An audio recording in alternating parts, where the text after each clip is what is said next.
Good morning. Good morning. Good morning. Let's see who's here. Oh, nice. We got a good crowd today. I was wondering if we would have a crowd since we've been off for a couple of weeks, but we've got some peeps. All right. Let me pull up Discord. Make sure that we're recording. We are. All right.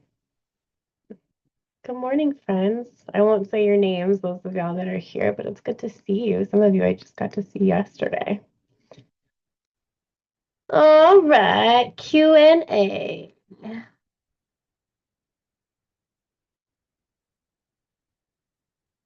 We got some good questions today.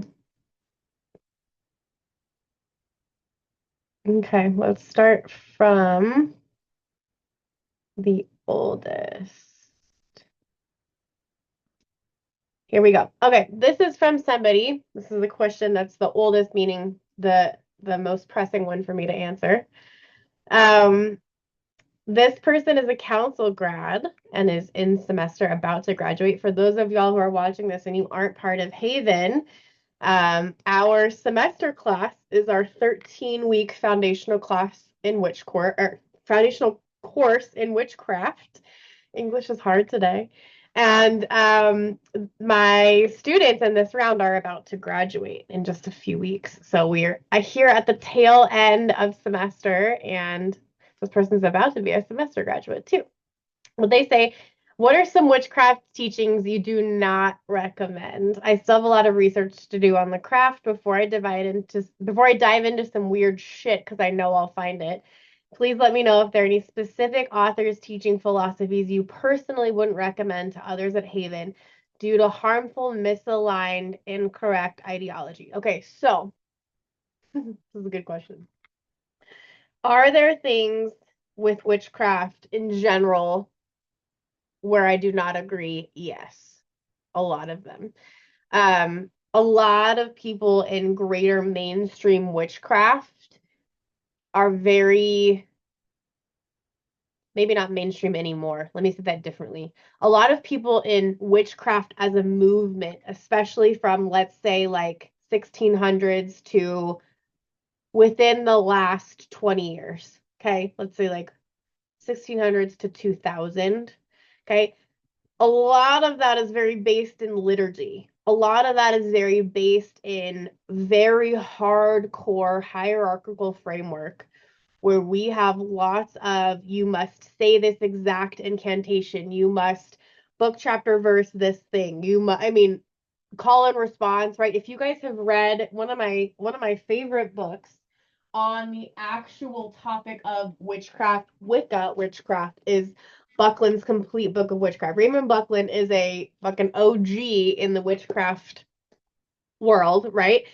And in this book, it gives you a good insight into liturgy. And that's not something that I practice. You guys who are here and who are part of our school, part of Haven, know that we do not do liturgy. There's no call and response. I do not go by a high priestess title at Haven on purpose, right? So the reason why I don't do that is because I don't love liturgy, but I do think it's important to know from a foundational standpoint of witchcraft, right? A lot of people are very liturgical in the way that they practice, right? There's um a lot of ceremonial aspect to things, which isn't bad, but on a day-to-day basis, the witches that I am most called to work with are the ones that don't want liturgy 24/7. We understand there's a space for ritual, we understand that there's a space for celebration. We understand that there is solstice and bonfires and all those things, and those are great, but that doesn't mean that every single spell I do, I need to be wearing my witch hat and my cloak, right? That doesn't mean that every spell that I do, I need to have, you know, ceremonial grade tools. Like, I'm trying to find something right in front of me. I use a resin piece that I made to scribe into candles. It has a rose quartz in it. Like, this is not fancy. This probably is worth what, with the crystal in it, 30 cents, right? But this is what I connect with. I made this myself and it helps me imbue intention into candles, usually is what I'm carving with wax, but any sort of effigy that I can carve, right? So it's not about, there's a lot of mainstream witchcraft is very liturgical. A lot of mainstream witchcraft is very consumeristic, right? We have a really don't get me started on capitalism, but we have a really prevalent hoarding mentality in witchcraft, and especially in modern witchcraft. Like I'm talking from 2000 forward, like very modern witchcraft, right? Within the last 25 years, we've had a huge boom. We've had TikTok, we've had witchery is in fashion right now. And for people like me who work in this industry, that's awesome. But it also means I have an even bigger responsibility because there are so many people coming to the craft in legitimate ways. Witch talk is legitimate, but they get to the craft and then they realize it's not what they thought it was, right? A lot of people show up and they expect um, that they're gonna need to drop thousands of dollars on supplies. And so they go to Etsy and they find all these amazing artisans, right? But they drop money that they don't have, and then they don't have skills to use the things that they're buying, right? They don't have skills to research their herbs that they're using or whether they're contraindicated. They don't have skills and structure to be able to actually sink their teeth into the craft, which is why Haven exists. So it's a kind of a wild thing to watch people come to the craft and come to Haven that have either been around a long time and are like, okay, I've done the liturgical thing, I've done the very ceremonial thing, which I'm not saying that's bad. It's just not how I do things, right?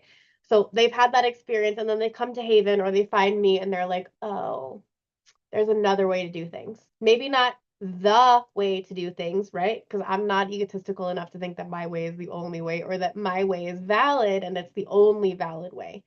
No, no.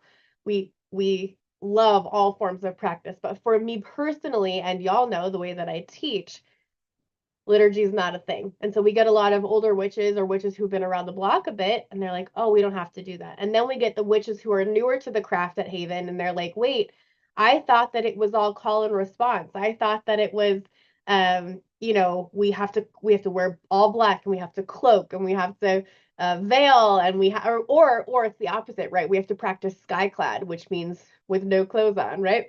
Like there's so many misconceptions, and a lot of those are based in reality and in tradition. But for me personally, I don't ascribe to the witchcraft liturgy. I don't love it. I don't think that every spell needs to be ceremonial. I don't think that you need thousands of dollars of tools. I think it actually puts you in a worse nervous system state to buy all this shit that you don't need and you don't know how to use yet, and then it's just sitting there and you're staring at it and you're going to get overwhelmed and you're going to get frustrated, and that is the fastest road to burnout. It is the fastest road to shutdown. And then you're like, witchcraft's too complicated. And then you can find somebody like me and you pay me to do spell work. That's fine if that's what you want to do, but really I would love for people to be able to have that structure so that they don't feel the pressure to be liturgical. They don't feel the pressure to get ceremonial grade supplies and thousands of dollars of them at the same time. Y'all, I have amassed, yes, a huge apothecary. I have tons of supplies. I'm not even going to put a dollar amount on it because there's no dollar amount that I could pick. But that is because I've amassed it over decades, right? Like there's such a pressure when you get into witchcraft these days to collect all the things, have all the things, get all the supplies. Our ancestors did not have metaphysical stores. Okay. In 1690, they were not like, oh, I have to find a pink candle and rose water that is bottled in glass and shipped from, wherever, because that's what the spell calls for. They worked with what they had, right? They worked with what they had. So I want to encourage y'all. If you are watching this and you're not part of Haven and you're like, I'm frustrated with the liturgy, I'm frustrated with everything has to be ceremonial, or I have to buy all this shit before I can actually practice, none of that has to be the case. If you want to go those paths, good on you, sis. Do what you need to do, but that's not how it has to be. The last thing I'll say for this question is that I don't ascribe to the Wiccan read, and that's because I'm not Wiccan. But a lot of people, I know you know this, the person that asked this, but a lot of people don't know that all people who practice witchcraft are not Wiccan. All Wiccans practice witchcraft, but you can practice witchcraft and not be Wiccan. I consider myself pagan. I am not Wiccan, and Wiccans believe in something called the Wiccan Rede, Rede, or the Rule of Three. Not the Law of Three. If you're a Haven student, so it's not the same as the Law of Creation. This is the Wiccan Rede, which basically says, do no harm, but do what you will other than doing no harm. And whatever you put out, you can expect to return to you threefold. I am butchering it because I don't follow it, so I don't have it memorized. But it's in. If you want to find it, just Google Wiccan Rede, Wiccanrede. It's basically what you put out comes back threefold, which is why a lot of people who are Wiccans will not practice left path or baneful magic, which are things like crossing, cursing, hexing, bad black magic. I'm putting this in quotes if you're just listening to me. It's not bad, and it's not, black magic doesn't even mean that, but a lot of people ascribe to the Wiccan Rede and they get scared and they believe in things coming back at them, and that's just not how the universe works. It's just not how the universe works. Does karma exist? Yes, but I have some thoughts on karma that might shock you. This is not the environment for that. But yeah, I don't believe in the Wiccan Rede. I have spent a good portion of my teaching at Haven talking about the difference between revenge and justice magic. And a lot of Wiccans write off both of those as baneful, and they're not. So I differ from some pretty big witchcraft teachings, but not because I think that they're wrong other than the Rede. And I wouldn't say anybody that believes the Rede is wrong, right? That's yours to believe. If you want to follow the Rede and not participate in baneful magic, cool. I love that for you. But I don't believe in the Rede, and I am very much still a witch. And I actually teach people how to use baneful magic in ways that are justice based and serve them and help the world instead of just getting back at their baby daddy, which I will also teach you how to do. If that's really what you want to do, you will know. Come take semester if you haven't, because it's a prerequisite for council. And council is the Witchcraft Council of Petty Revenge, which is our baneful program that we run every summer. Come to the next round of semester, knock that out, and then you can take council. It's going to be a packed class. I expect a few hundred people in council this next round after all of a semester grads that we will have graduated between now and then. So there's a long-winded answer to your question. I don't follow liturgy. I don't believe in consumerism and a place in witchcraft. I'm very much use what you have, reduce, reuse, recycle, eco-friendly, please, and thank you. Y'all who are at Haven know that. And then I don't follow the Wiccan Rede, which is probably the biggest one. Are there others? Yeah. I'm not going to say that any particular person's body of work is not legitimate or that I don't agree with it. I'm somebody who can find common ground with pretty much everybody. There are handfuls of exceptions, but pretty much everybody in the Wiccan space and the witchcraft space, I can find some sort of common ground. And even if we don't agree, I wouldn't say that that person is, I'm not going to assign a label to a person. I would just say that we didn't agree.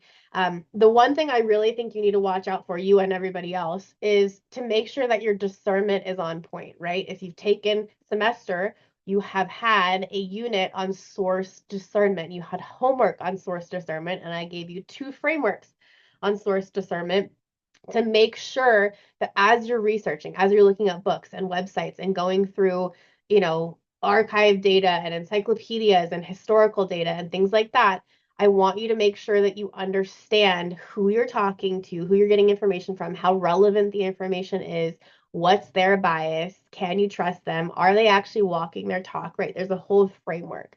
So more than me standing here as an authority saying, yes, this person's correct, no, this person isn't correct, I equip my students to be able to think for themselves. Important to me that if I'm not here one day, or if y'all are, moving forward from Haven one day, that you have the skills to be able to evaluate those sources yourselves and know if they're true for you, because you're going to be able to find truth in anything. You just got to go in with a colander. Know that you're not going to find that you love 100% of something, even at Haven, right? I tell you guys that all the time. I hope you disagree with me. I hope that you call me out and give me that friction and give us both opportunities to learn. And also never, ever, ever believe me over yourself. I tell everybody that all the time. My students will tell you. So we are very much a critical thinking kind of school because I'm a critical thinking kind of teacher. I will never tell a student of mine in any capacity to believe me over themselves. Um, there are things that are part of mainstream witchcraft that I don't agree with, though. So there's a 20-minute answer to your question. Love that, though. Thank you, ma'am. All right. Next question is how do you create a healing jar for others? Ugh, I have really bad allergies today, you guys. So if it looks like I'm tearing up, I promise I'm not emotional about the healing jar. It's just that I have allergies. That's also why I'm puffy as hell today. Those of you who saw me last night, I look like I gained 10 pounds on my face overnight because I'm so puffy. A healing jar is what I'm grabbing right now from this side altar. I still had our powdered alum out from last night.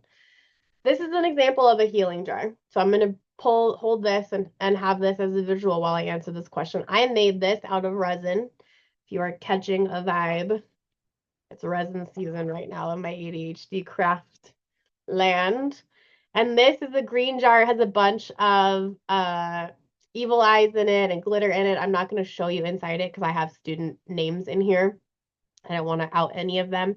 But this is the healing jar. And so this person who asked this question, she's a council grad and she's in semester for context. And she asked, I know she knows the answer to this, but I'm going to give her the benefit of the doubt and assume that she's asking so that we talk about it because a lot of people need these skills. So props to you, ma'am. Um, but she says healing jars in general, how do you create one for others? What materials to use, items needed, etc. So this is a huge, big, giant question, right? Because we can make a healing jar for billions of things, right? Any sort of emotional, mental, physical, situational, court case, money, energy, frequency, relationship, healing you can use a healing jar for, right? This one is very physical healing based. That was my intention when I made it. And I actually crafted this jar. You can use an existing vessel, like I have a skull mug right here that I drink tea out of a lot. Some of y'all have seen my copper mug that I keep on my altar, right? If you have another vessel, you can consecrate and bless that vessel to be a healing jar, a protection jar, abundance jar, whatever, right? Honey jar, same thing. But either you make the jar, you make the container, or you buy the container, or you source the container somehow. You could use it from nature, I guess, too. There's another option. But you're going to create the container, whatever that container is, jar, bag, box, whatever. And when you're creating that, if you're making it, you're going to continue to push that intention of healing. And I would recommend a specific kind of healing. So for this, I put a lot of physical healing energy in here, which is because of color, because of intention, because of energy. Y'all that have studied with me know that I layered tons of shit in here, correspondence wise, herb wise, color magic wise, intention wise, time of moon cycle that I was in when I made this. The planetary hour was taken into consideration when I made like very, very, very, very, very layered magic, right? Because if I'm going to put somebody that I love or care about in here to heal, I want to make sure that this is really done well, right? They're going to be in the star, they're going to receive and be in that capsule of healing. I want to make sure that my intentions are really clear. So this is basically a physical healing jar. There are students in here who have had migraines, who are working through bronchitis and upper respiratory stuff. No one ever goes in the jar unless they outright ask, right? Or I will ask, hey, do you want to be added to the healing jar? There are a few people in here right now. There's some pets of our familiars of our students in here right now who are going through recovery or going through whatever normal stuff that pets go through. Um, but the reason why I say that is because think about how many applications there are, right? If I didn't want to do physical healing, I only wanted to do emotional healing. Well, is it overall or is it just a couple of emotions? If I want to do physical healing, is it only one area of the body or is it general wellness? Is it healing from sickness? Is it only applicable to people? Is it a group of people? Is it one person, right? I'm not being hyperbolic. These are all questions that you need to ask. It is not as simple. Oh, you guys are going to get me on a soapbox. I can feel it. It's not as simple as which talk makes it. where they're just like, oh, find this jar and put this person's name in it and their birthday and stuck them in the jar and lit it and yay, healing. That is not how it works. Okay, that's not how it works. Am I saying that if you do that, you will have zero results? No, because intention matters a lot, right? But if you had a way to have very specific, absolute results that you knew without a shadow of a doubt were coming and you could watch them show up, you could script them out and watch them show up, why would you not do that? Right? Is it work? Yes. But if you don't want to put the work in, you shouldn't be doing the spell. Okay? That's like a doctor going, I could treat you, but let's just take blood work. Right? I could put all this energy and intention and layered magic into this healing jar, but I'm just gonna find a spell off witch talk and just like hope for the best. No, no, don't do that. Do not do that. Instead, work with layers of intention. So I would ask you main questions, right? What's your intention? What do you want from this jar? Creating a healing jar for others. Who are the others? What are you trying to do, right? What happened? Did someone get sick? Did a dog have surgery? Did your neighbor have a baby and they're having a really rough postpartum period? Is it for you and you're like, I need to fucking figure out some shit. I don't know what's going on with my health, but I need some extra oomph to my health, to my vitality, right? I need to figure some stuff out. What happened that created the need for the jar? Because if you don't have a need, this is another thing that witchcraft that I don't agree with. A lot of people be like, I just want to do spells today. Let's just pick a spell and do a spell today. And I will tell you, when I first started out, I did the same thing. I just want to do spells. Like you have the itch to do spell work, right? I love that.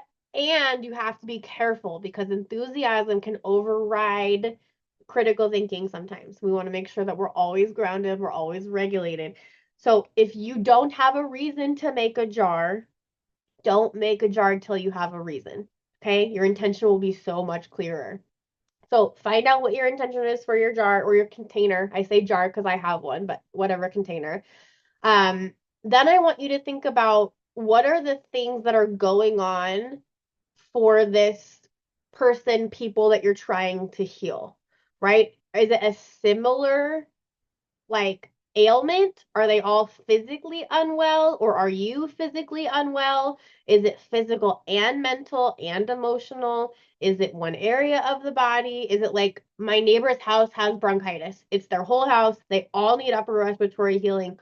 Cool. Then you know how to focus your jar. That is so much better than just I'm putting people in a healing jar, right? Can you feel how different that is? Totally different energy, totally different vibe. Okay. So find out what's going on for who you want to be in the jar and your reason for putting them in it. And then I would really encourage you, the person who asked this, you know how to map a spell. You've been through two courses now at Haven that have taught you how to map a spell. The 9 things that every spell needs in order to guaranteed manifest. You know how to map this. Since this is going on public on YouTube, I want you to look at those of y'all who are listening to this. I want you to look at and visualize forward. What does this issue look like when it's healed? So if you're dealing with somebody that has severe depression and we are looking at supporting their mental health, right? You are not a doctor, you are not a licensed therapeutic professional. So we're not treating, diagnosing, we're not replacing medicine, but you're using spiritual energy to help fortify them, right? That's what this is. So you would find your container, make, find, create, craft, source your container, cleanse that container, bless that container for your purpose. This person, let's call them Stanley because I have my Stanley, right? Stanley is having major depression and we want to help Stanley's brain. We want to help his outlook, his mindset and the actual organ of his brain. So we would make or source the container, cleanse it and then bless it for Stanley's mental health, for positive outlook for Stanley, right? And then you're going to have an effigy. You're going to have something that represents Stanley. It can be a petition paper with his name or his birthday, if you know those things. It can be, let me show you guys. Actually, I have something that I think I've shown you before. My spell confetti jar. I've shown this to you guys before. This is my spell confetti jar, and what's in here are a bunch of little effigies, things that you can use. An effigy is just an item that represents something else. So, a puppet, a voodoo doll, right? As they're known in mainstream Hollywood, we in witches call them puppets, Poppet. Puppets are effigies, right? So if I wanted to work on Stanley's brain, I could grab this little resin effigy, this little resin brain, and I could, with a Sharpie, write on the back of it his name and date of birth, and then bless this, consecrate this to Stanley. Now, guess what? This has the energy tied to Stanley's actual brain, right? Then I can put this, let's say that this is our jar. I can put this representing Stanley's brain into our jar or container mindfully with the intention of here's what I see when it is healed going forward. I want you to get really freaking clear on what it looks like. So, not coming at this from a doctor perspective or a nursing perspective or a numbers perspective, but how is Stanley's energy different when he's healed?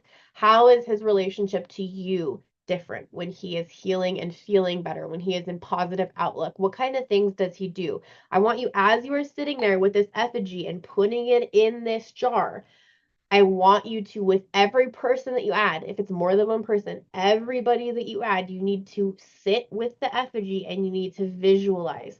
What does it look like when this is done? How am I going to know that it did its job? Is Stanley going to call me and be like, you'll never guess. I just had this appointment with my shrink. It went amazing. And I'm going to try this new med and I'm so excited. And then 6 months later, you get another phone call, and it's the fourth time you guys have had lunch, and he is bright-eyed and he's not sleeping all the time, and he has positive outlook, and he's got goals, and you're like, what the hell? Right? You need to be that specific about the things that you want to see. This is the amount of work that a quote simple healing jar takes. This is why I have a soapbox against witch talk, because everybody makes it look easy. And yeah, some of it is easy. The more you get practice, can I shut a room up without saying anything? Yeah. Can I redirect someone's behavior away from me? Yes. Can I banish demons without getting out of my chair? For sure. But I've been at this for a long fucking time, almost 4 decades. It is a lot of work. And so if you are not ready to put in the work, or if you don't have enough visualization ready, or if you don't have a reason, don't make a jar. Okay? I know you know this, the person that asked this, but for the greater public, just because you have an itch to do spell work doesn't mean that's a valid reason to do spell work. Go bake something, go play outside, go live life, and you will inevitably, mark my words, have a reason to do spell work. I bet by the end of the day. But just sitting in your office or your room or your house and I want to do spell work, I want to do spell work, nothing good will come from that. Trust me. Trust me, trust me. Okay. So healing jars in general, what materials to use. If you're going to use something other than an effigy, just intention and an effigy is enough. But if you want to add other things, you can add herbs into your container. You can add I mean, if we want to go, depending on the kind of jar, I'm going to not make this baneful, so we're going to make this, steer this in a positive direction. But if you're doing a healing jar or a drawing energy jar, a sweetening jar, you can add sugar, you can add honey. If I was doing like healing for upper respiratory stuff, I would add upper respiratory herbs. I would add mullein, right? I would sprinkle mullein all over the inside of that jar with that effigy. And then think about it, when that container lid is on, you're holding that person in that energy, right? You're with this is why we have consent. You're holding that person in that healing energy. You can, and I'm not going to shake this because there's a bunch of people in here, but you can move the jar, you can shake it, you can hold it, you can feed that jar with energy, you can put it in moonlight, you can put it on your altar, you can sit with it while you meditate. Add energy into that jar, and you will continue to feed the person or people in your jar with healing energy. Okay. Now, if you have a jar like this that has a bunch of people in it, it's a good idea to check in. Typically, when I hear inevitably that someone is doing better or an animal is doing better, I will pull them out of the jar. If for some reason I don't hear, I usually check in. So if you haven't told me and I haven't checked in with you, you're still in here. There's a lot of people with chronic stuff that just stay in healing jars. I've also done, let me see if I have an example here. I have also done a healing jar for a specific person for a specific ailment too. So there's those two. Let me see if there's somebody's name on this. I'm going to put my hand over it. So this is an example of a jar that was made for somebody specific, and this was for a migraine. So you can see in this jar, there is a green and yellow heart.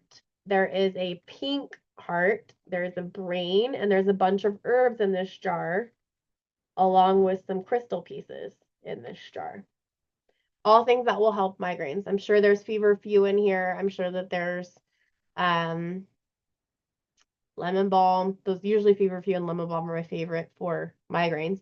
But if I wanted to know, I have this written down, right? So I can go find it. It's actually in my dismantle pile because this person doesn't have chronic migraines anymore. So I need to undo this spell jar and clean it out because he's good to go. So there's examples of group ones, examples of a singular one for a singular person. Lots of examples. Let's see. Next question. Protection for pets and familiars. What do you recommend as protection for pets and familiars? Both my cat and dog wander around outside. Baxter is always supervised. The dog is always supervised. Kitty wanders around out of sight and comes home when she wants to. She doesn't go far, just on our property. I do have them protected by a servitor. They also wear protection charms on their collars. Is there anything else I can do to protect them, especially the kitty, while they're outside and out of supervision? We have a lot of stray cats, and I worry about cat fights.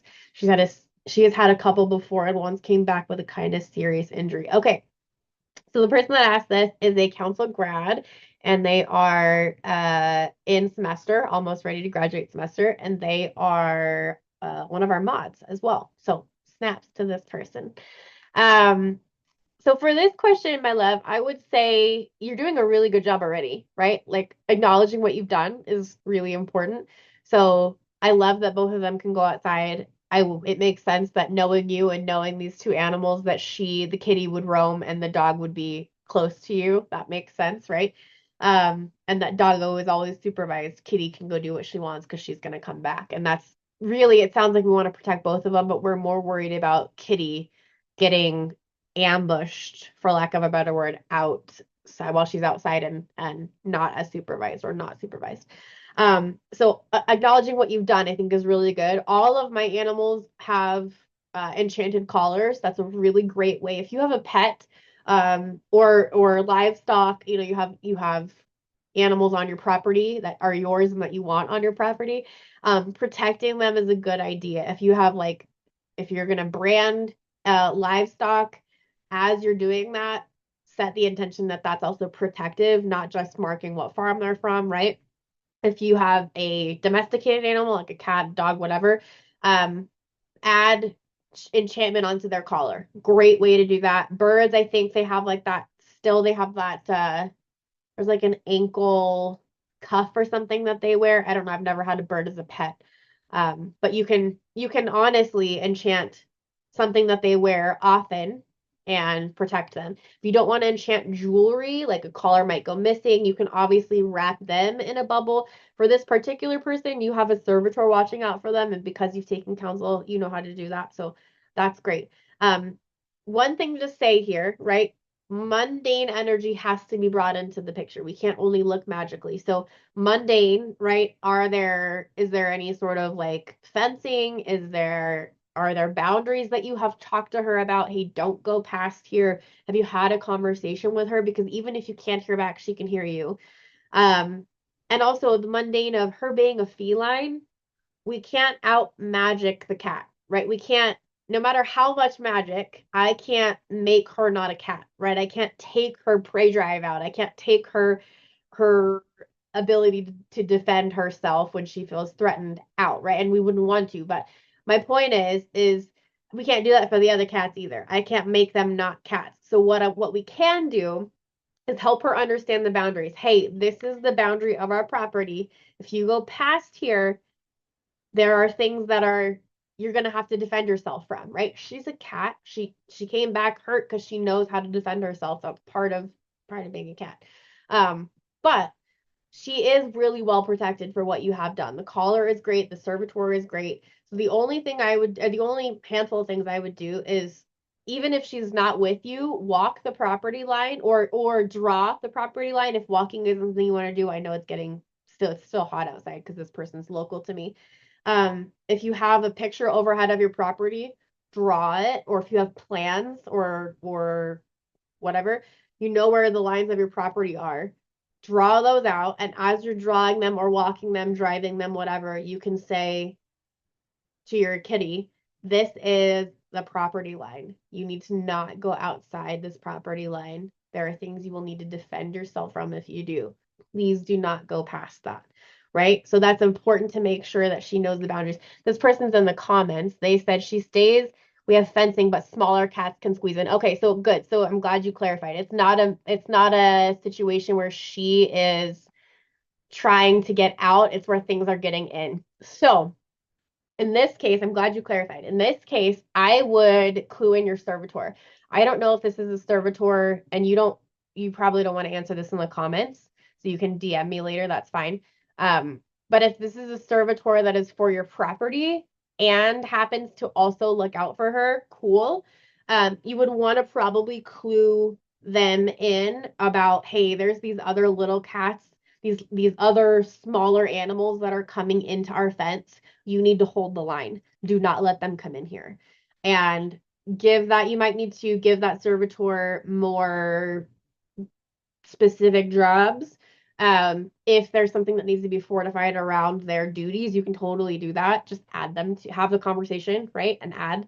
But I know you do a really good job of feeding your servitor, of talking to them, of making sure that you're, in relationship, which is the biggest thing. So I would just explain it to the servitor. And if it's a servitor that is just for her, then I would, which I don't think that's the case, but just in case, if it's a servitor that's just for her, they would need an adjustment of duties because there's something there that's not connected. But I don't think that's what's happening. I think it's like more protective. Yeah, okay. Yeah. So yeah, it's a more protective, like land-based property line servitor. I would just go back to that servitor, sit down, like when you are well regulated, when you are grounded, when you have this space, right? Sit with them and just say, hey, here's what I'm seeing. Here's what I need you to do, right? Just like you would with an employee. Here's your job. I'm adding this to your job description. Is there anything you need from me to do that job well? And how would you like to be rewarded, given gratitude, thanked, given energy, fed when she comes back from outside and she doesn't have any wounds. I don't see any other animals in the yard. That's where I would go with this for sure. Since it's a protector property line servitor, I would just clue them in more. And you can also include her, the cat, in that conversation and say, like, hey, if you haven't met them, this is who this is, right? I'm going to introduce servitor to the cat. They probably already know each other, but good to make the formal introduction. They're going to keep shit out of the yard. Do not go past the fence. When something comes toward the fence, you need to back up so they can take care of it. And if you're clear enough with your servitor, you will watch stuff walk right into that and bounce off. In fact, that's really funny. I'm getting spirit tingles this morning. Phil and I were sitting in his bedroom, and a pigeon flew straight, full fucking momentum into his bedroom window. Like the cats got scared, literally like bolted. Phil and I both just sat there and were like shook. Both of us jumped. So yeah, there's a definite energy of like repulsion, meaning like repelling from a house boundary perspective lately. Very interesting. So Spirit gave me a little bit of a wink for you today. Love that. But yeah, I would say the stuff you're doing is working.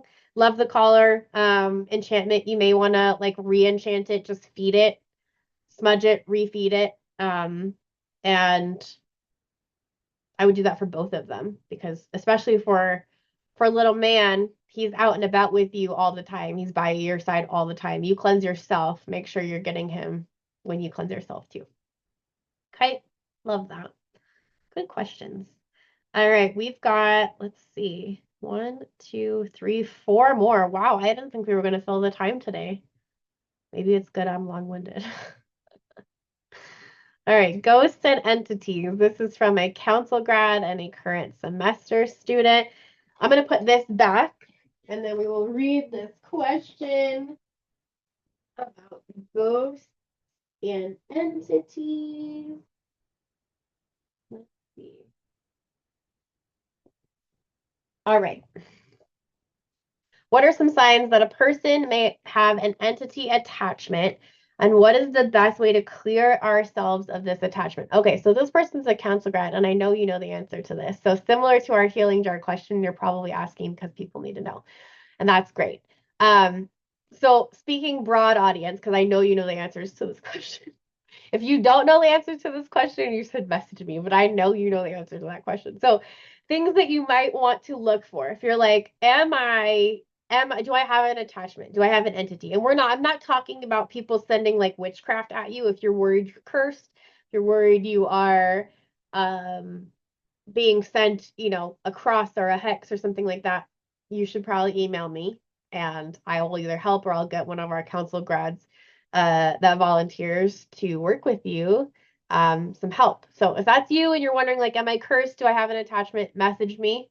My first name and my middle name right here. You can see that. Okay. At gmail.com. And let me know what's going on. And we'll go from there. How about that? But things that you need to look at for attachments specifically, right? We're not looking, can it be all the way to the level of like paranormal activity? Yeah, for sure. And if you are somebody that's having like things fly off your shelves, glass breaking all the time, not once, twice, but like multiple times a day for weeks, if you constantly have flies that you cannot get rid of. Like exterminator can't touch them, flypaper can't touch them. You don't have food out, you have good food storage, there's no mundane reason. You got lots of flies. Those are showing up. You need to message me. You need to get a hold of me. Send a message on whatever platform you're seeing this or email me because those are big deals, right? The slamming of cabinets, the haunting style, is it possible? 1000% yes. 1000% yes. That is not Hollywood. I have seen it with my own two eyes. Please hear me when I'm telling you that that is absolutely legitimate. But it is also like 4% of the population. Okay, like it is very, very unusual for the average person to have that going on. I've seen it a lot because this is my line of work and it's what my family did and has done for a really long time. I have weird experiences more than the average person, but for the average person, it's not something that you're honestly going to have to deal with very often. So, for other attachments, for more common things, now that we've ruled out the extraneous, possible but very unlikely things, um, look for negativity. Look for negativity in your own space. First, before you look at anybody else, because I know this is how we work, right? Where's negativity? Oh, well, that person that I happen to be really pissed off at, negative, right? That situation at work, negative. That laundry that just won't get done, negative, right? And what are we doing? We're still finding blame, which means we are an agent of negativity. So look at yourself first. Has your mental health taken a decline? Have you really had a hard time finding like positive energy, positive momentum, positive anything lately? Have you been to the doctor? We always rule out mundane first. Okay. And if you come to me and you're like, I'm haunted, I'm going to ask you a bunch of questions. I'm cursed. I'm going to ask you a bunch of questions. One of those questions is, have you been to a medical professional? Because witchcraft does not replace medical treatment, it does not replace or substitute mental health treatment, right? None of that. So we want to make sure that we're on both sides of things, mundane and magical, right? If you've cleared things with a doctor, things are unexplainable, right? Then yeah, there may be something else going on. But first, look at your own bubble. Are you really feeling negative? Are you really like, is there no reason for it? It's not cyclical, it's not hormonal, it's not that you didn't have protein, it's long term. There's like general, very serious negativity, and it's not who you are. It's like it's the antithesis of who you are, right? If that's going on, that there's definitely something to look at, and that might be mundane and it also might be magical. Other things I would look at what kind of protections are you doing? Are you doing any protections? Have you done any protections? And I don't just mean witchy shit, right? Like, do your locks on your doors work? Do your windows lock and latch? Do you regularly check your environment before you go to sleep? Like, mundane protection means a lot too in the magical world. But after you've looked at those things, how often are you protecting? How often are you cleansing? And I mean that spiritually. Do you have any sort of spiritual practice? You might be watching this and you're not a witch. You might be watching this and you're a Christian. Cool. Do you have crosses in your house? Do you quote scripture when you get scared? Do you have Bible verses painted on your walls? Do you have pictures of you doing churchy things? Do you have Bibles in places, right? If you are Mormon, same thing. Do you have crosses? Do you have pictures of Jesus? Do you have pictures of the prophet? Do you have verses from the Book of Mormon painted on your wall, right? What kind of religious artifacts, spiritual artifacts do you have? Do you have crystals? Do you have spiritual books? Do you have statues like your tchotchkes? Okay, I love elephants. Elephants are my favorite. I have one tattooed on my back. I have elephants all over my house as good luck charms, all over my house. The same thing can be true for protection, for warding off, which just means a spell that has a location attached. You're warding off entities or ghosts from yourself or from your location. Okay. So, what kind of spiritual practices do you have? The person asking this, I know you're good, but for the average person, think about it, right? It might not come, it might not come to mind first, but maybe you have like an old family Bible that's in storage somewhere. That's a religious artifact that can be protected, right? Keep that close to you if it's something that means something to you, and it'll draw protective energy towards you just by being around. If you're somebody who if religiously reads the Bible, welcome. I'm glad you're here. And also, keep that close to you. That's good. I actually teach reading scripture in our council class when you're dealing with specific types of negative entities. So hear me say that there's a space for that too. Um, I would ask, yeah, how often you're cleansing? How often are you energetically protecting? What's that practice like? What are your spiritual practices like on a day-to-day basis? And I would say, how regulated is your nervous system? This comes back to looking at you and not just in a negativity sense, but where's your nervous system on a day-to-day basis? If you are constantly at a baseline of upset or sadness or depression, or you are constantly agitated or bitter or frustrated, you will attract what you embody.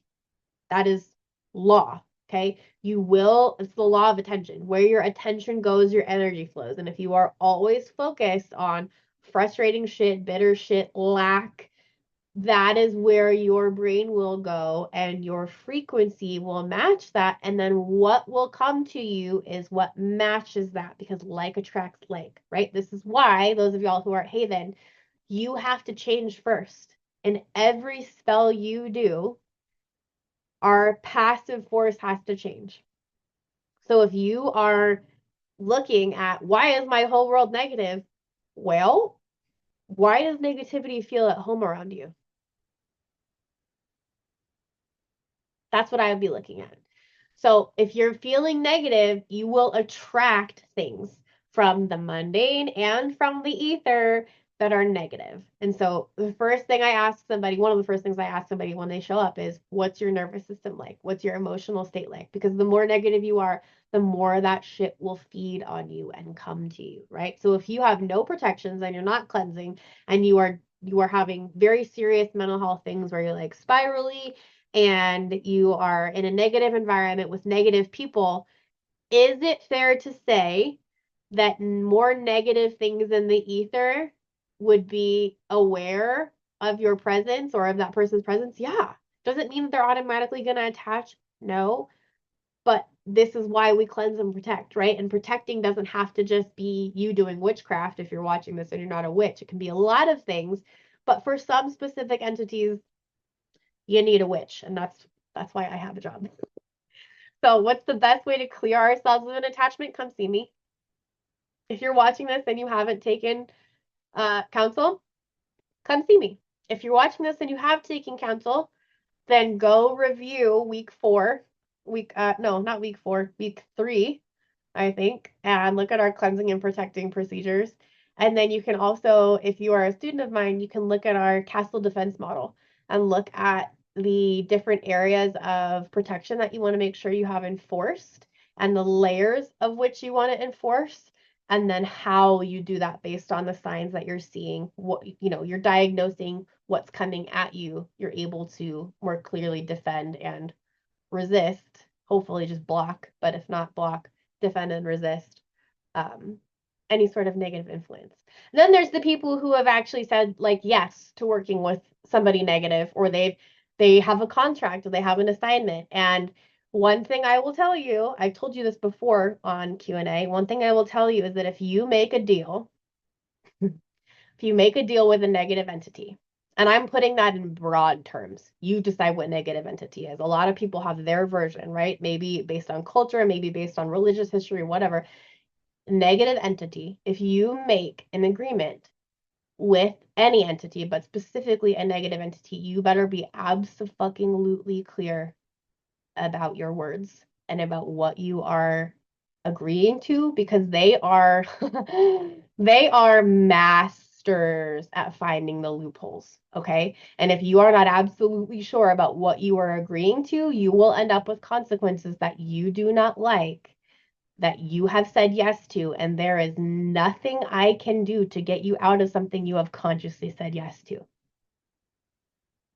There's nothing I can do as someone who's been doing this for 4 decades, who has worked in demonology.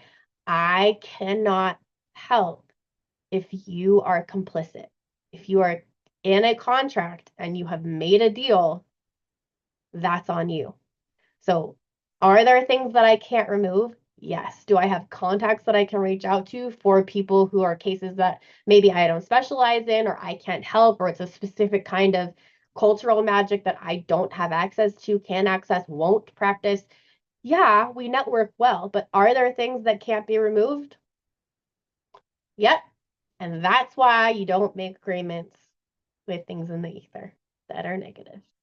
So yes, signs, we went over those. Clear, you know how to do that. If you don't know how to do that, you need to call me. You need to email me. Call Haven, email Haven, get to me on Facebook, YouTube, Instagram, whatever. Come find me.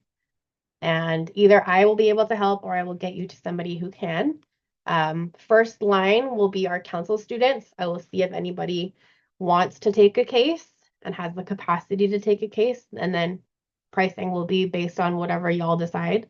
Um, if none of my council grads can take it, then we can look at external resources. That's how that will go. That's how that will go. If I can't help, or if you're better suited for somebody, I'll refer you out. And first line is always Haven people, if applicable. Good question. Um, what's your go-to method for cleaning silver jewelry, chains, and rings with stones in them, as in the mundane way? I like that you clarified. Okay, so I have lots of jewelry. I love jewelry. My favorite way of cleaning silver, I mean, ultrasonic cleaners, like jewelry cleaners, the like ultrasonic vibration ones. I don't have a specific brand that I like, but those usually work really well for me for like my gemstones. That I don't want to like add any like abrasion cleaner or polish or something to, right? Like the ones that I really want to be careful with. Um, I also have like I keep my stuff in the protective pouches that they came in if I'm not wearing it. So like this one has my pink rose quartz in it that I just got. And I keep that in here so that it doesn't tarnish. And then that's just how I store it. But as far as stuff that like I have daily wear, my grandmama and my mom used to polish silver with toothpaste. That may not be a good idea. I don't know, but that's how it was demoed for me growing up. Just with not the gel toothpaste, but with like white Crest or Colgate toothpaste, they would buff it out. I also know that there's silver polish, which is probably your best, safest bet. It's like a pinky silvery color. You can buy it on Amazon, and I just would use like a for a ring, like grain of rice size amount. You do not need a lot with a polishing cloth, which is usually like really, really soft. And I would do that. I used to play flute. Fun fact, I was a band geek and I had a solid silver Gemeinhardt flute that was like very, very expensive. My parents, um, I don't know how they afforded that, but that was an amazing gift to me that I actually got to pass on to somebody else who was starting their band career. And that's what I did with my solid silver flute, was silver polish and a polishing cloth. And it was a labor of love, but as long as you keep up on it, silver is beautiful. And it's if you find silver at thrift stores, you can use silver polish to restore them. One of my favorite things ever is finding actual silver at the thrift store for like $2, $3, $4, and then making sure that it's nice and polished and gleaming. Oh, makes such good altar plates, or if you're gonna do Monday moon work, great to do on silver plates. Hopefully you guys cannot hear the landscaper behind me that is blowing away my salt sigils under my under my front door mat. I need to go redo those after Q&A. That's funny that you played the flute too. That's funny. I wonder how many of us did. So there's a student at our school. I don't know if she's on right now. She's not on right now. You guys know who she is though. She's somebody that I met in high school and we met playing flute. Fun fact. So I know that there's a handful of us former flautists that used to have to polish our instruments. But yeah, silver polish girly is what I would say. Silver polish, or like I said, my mom and my grandma used toothpaste. So take that for what it's worth. I would use silver polish. And I'm gonna have to research if toothpaste can actually clean silver or if they were just crazy. I'll have to find out. Let's see. We're going to go a little bit long today because I want to answer these last two questions. This person says, can you ask people that don't practice witchcraft to help aid you in witchy tasks like smudging the house and laying salt? I want to ask my roommate to help me replace the protective salt on the windowsills with new salt, but he doesn't practice. We have a lot of windows in this house, so it's kind of a tedious task. Will his lack of belief affect the magic / protection of the home if he assists? So I love this question. And I actually I normally don't read Q&A questions before, but I popped in to the thread to see how many questions we had today before I popped on. And I opened this question in the room with my partner. And I said, hey, can I ask you a question? And he said, yeah. I said, and he doesn't practice, just for clarity. I said, if I asked you to do something like to smudge with me, I said, would you? And he looked at me and he kind of nodded, yes. And I said, because like I wouldn't be asking you to believe anything or put intention toward anything, but I would hand you the lit smudge and just tell you like you need to make sure that this area is covered in smoke, like densely make sure that the whole area gets covered in smoke, and then move left to right, counterclockwise in the house. And would you help me? And I haven't ever asked him to help me, which is funny, but he said, yeah, absolutely, I would. And so, in thinking about this, I figured that's what he would say. But the reason why I asked and also clarified is because if you are, in this case specifically, if you are handing them salt, right, what you got to do is just bless the salt first. Just bless the salt first, bless it for, sounds like it's for house protection, right? So bless the salt and then give him the blessed salt to go do what you're doing. This is the same as the priest blessing, making holy water, blessing the water, and then the priest's what is his like support people called? I can't remember. His cabinet, for lack of a better word, right? Elder board is from my liturgy growing up. I don't know what the Catholic word for that is. I don't know. But anyway, the priest supported people, his support team, right? Um, they can go with that blessed holy water and go do things like, bless people in the hospital that are sick, or if they're an exorcist, perform an exorcism, things like that, right? They're blessing the water and then using the water, using the tool to go to have an end result. So it's the same thing here. He doesn't have to have belief to be able to carry your intention forward, right?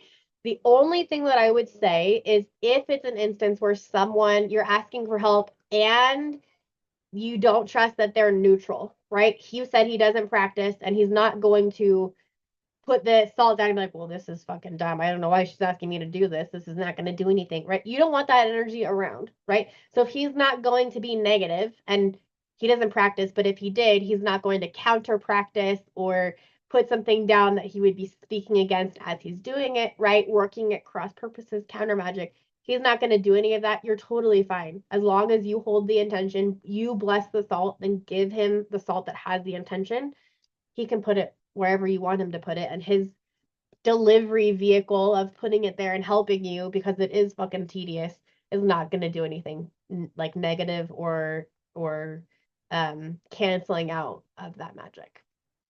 You're good to go. Last question. What are what are seals in witchcraft?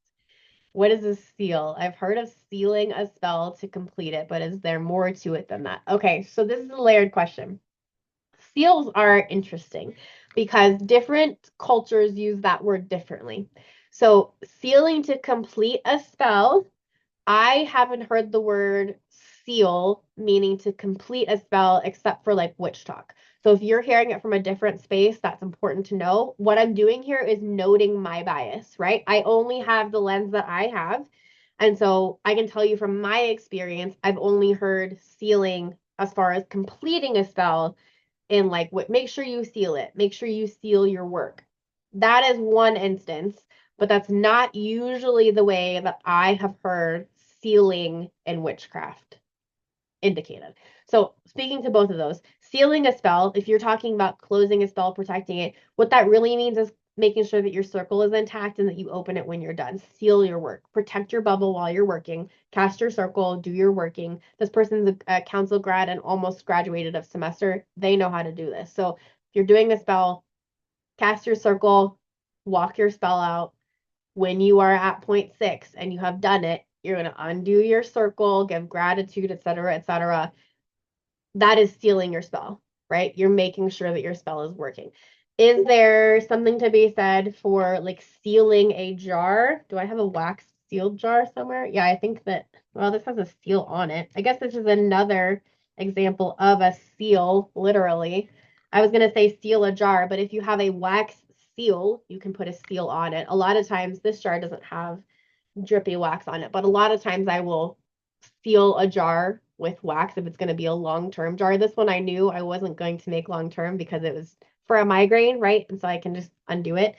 But for something that is more typically what I hear when I hear a seal, that is what they are actually meaning is a sigil of a specific entity. Lilith has a seal. Demons have their own seals, each and every one. Angels have their own seal. You can look at these. Actually, there's tarot cards, even the angel deck and others that will show you the seals of particular etheric beings, positive, negative, neutral. So typically, when I hear somebody say, put a seal on it, what they are asking is for you to, or what they are indicating is putting the specific sigil of the deity, etheric being, angel, demon, jinn, fae, whatever, that you want to be working with. You want to call in for assistance, support, extra oomph to your spell, or if you're sending a demon on an assignment, something like that, you would use their seal for or in that spell. Similar like you would a sigil or like another petition. That's typically the way that I hear it talked about. I'm going to say that that's not entry level magic, right? And I would absolutely seal your jars with wax. I would absolutely make sure that your circle is undone when you're done with your working. But if we're talking about sealing like the Hecate seal, the Solomon seal, Lucifer seal, Lilith seal, anything like that, I would not work with that energy. I would not work with the seal until you have worked with that etheric being for, I would say, at least 6 months, because you need to have their permission to use their sigil. You need to have a relationship with that being to use their sigil. Otherwise, that's like somebody putting your social security number on their taxes, right? I'm going to go file this stuff and do all these things and make all these decisions, but attach it to you and not have your consent. You would be fucking pissed, right? So don't put somebody's seal if you're using seal as it's more traditionally meant, don't put an entity's seal on a spell that you don't know or haven't worked with. I've worked with saints who don't have seals, but I've worked with saints and deities that I would never put their seal on something because I don't know them well. I haven't put Hecate's seal on something to give you guys like insight. You guys know I've been a devotee of Hecate for a really long time. She runs our school. I don't use her seal.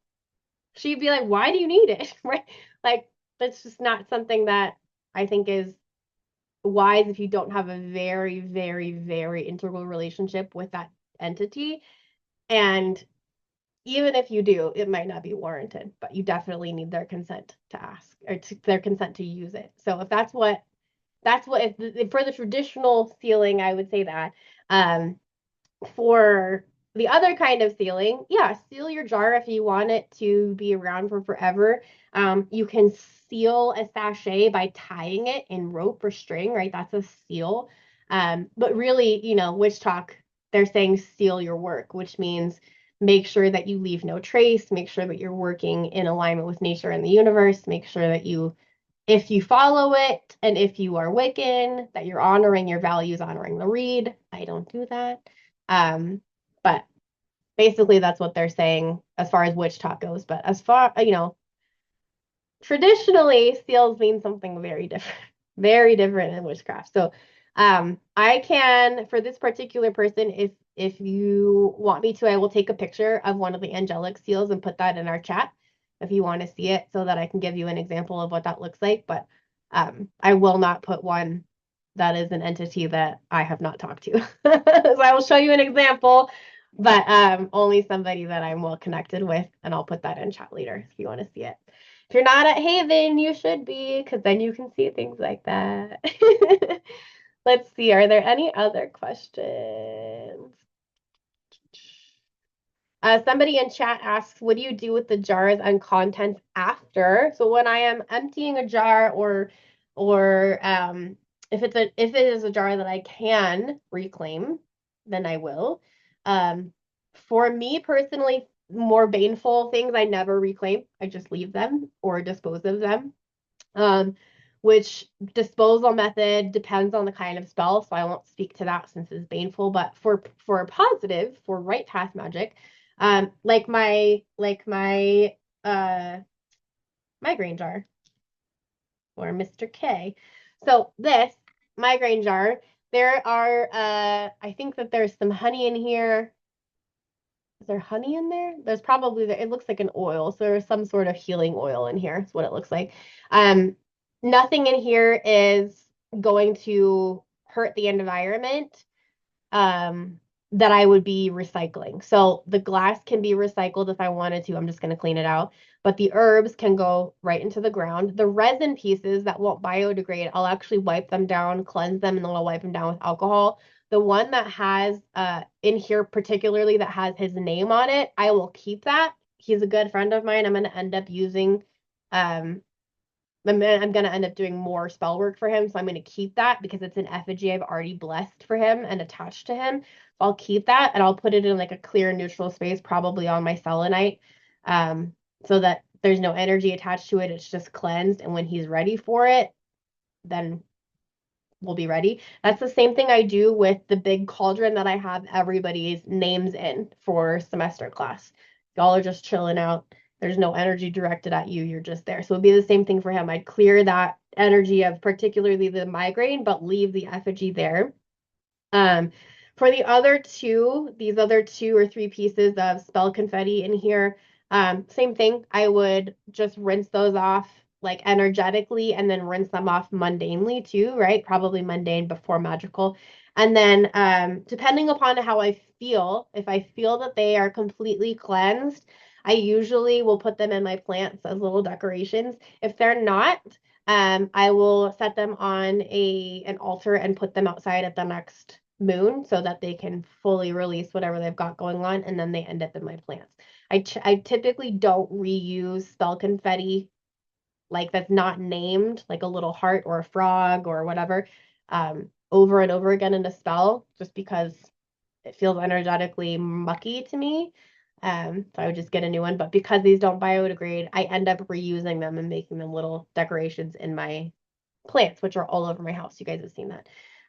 As far as the other mundane pieces for this, I gotta make sure I keep his name covered.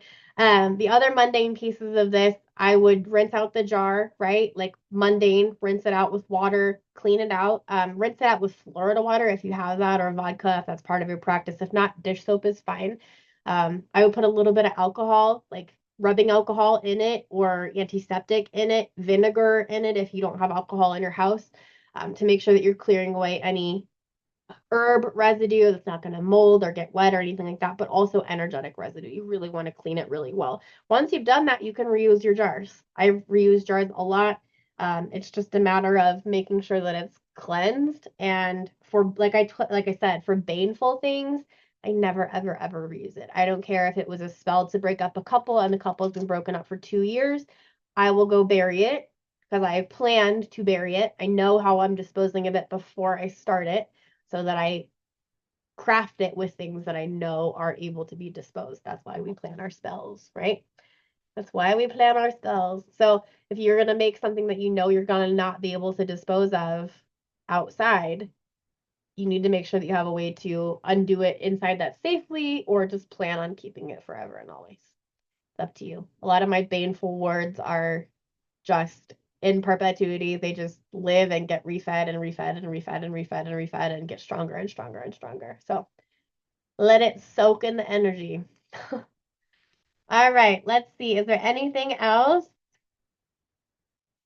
We got teachings I don't recommend, healing jar for others, protection for pets,